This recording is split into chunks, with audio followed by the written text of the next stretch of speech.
Recent economic discussions have intensified after Treasury Secretary Scott Bessent appeared on Meet the Press to address mounting concerns about retirement savings and market volatility. His appearance came during a particularly turbulent period for financial markets, following the announcement of significant new tariff policies that could reach up to 54% on major trading partners. Bessent strongly rejected what he called a false narrative regarding Americans' hesitation to retire due to market downturns. He emphasized that most Americans maintain a long-term investment perspective, stating people have a long-term view. The reason the stock market is considered a good investment is because it's a long-term investment. He further argued that most Americans don't have all their savings in the market, suggesting that daily fluctuations shouldn't dramatically impact retirement decisions. The administration's stance faced immediate pushback from Democratic Senator Adam Schiff, who criticized both Bessent's and Trump's apparent disconnect from average Americans' financial concerns. Schiff pointed to their personal wealth,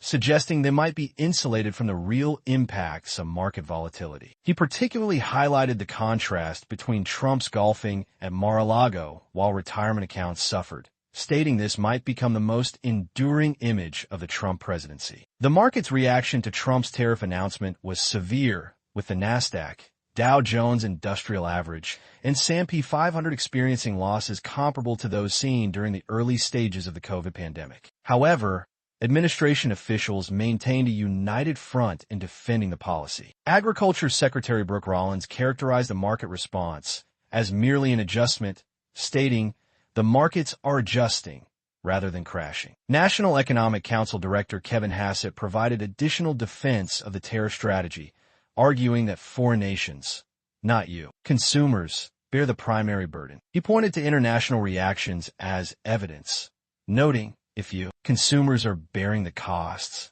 there's no reason for the countries to be angry. So the fact is, the countries are angry and retaliating. Hassett acknowledged potential price increases, but argued that the previous system had led to declining real wages for Americans. The Treasury Secretary drew historical parallels to defend the administration's approach, comparing the current situation to Reagan's battle against inflation in the 1980s. Bessent emphasized that the administration would hold the course on implementing tariffs and fighting inflation, though he avoided specifying a timeline for expected results. He blamed the unsustainable system of trade for current economic uncertainties, citing large surpluses and budget deficits as evidence of trading partners taking advantage of the U. President Trump himself entered the discussion through Truth Social, urging Americans to hang tough through the economic uncertainty. He highlighted what he termed an economic revolution, claiming more than $5 trillion in investment